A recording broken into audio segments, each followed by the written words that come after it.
ke? Lambat baru datang ke lambat sangat? Kata kucing. Kenapa dah kucing? Dia dengar tadi. Dah tu kita gelangan tengok bulan ni. Cantik tak? Cantik.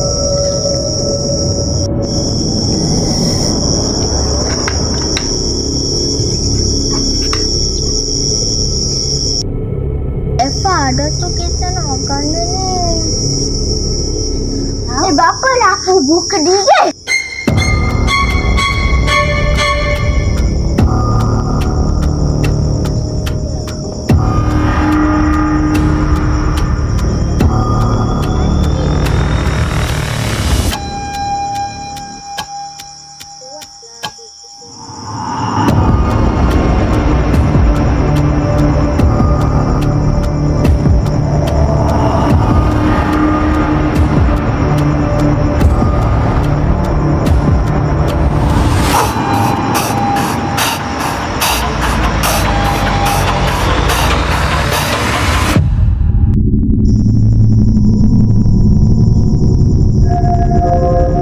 Cantiknya bulan tu.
takutlah rumah ni ada apa-apa. Saya takutlah sebab ni rumah kayu ni, rumah buruk ni. Saya takutlah juga ni. Tu.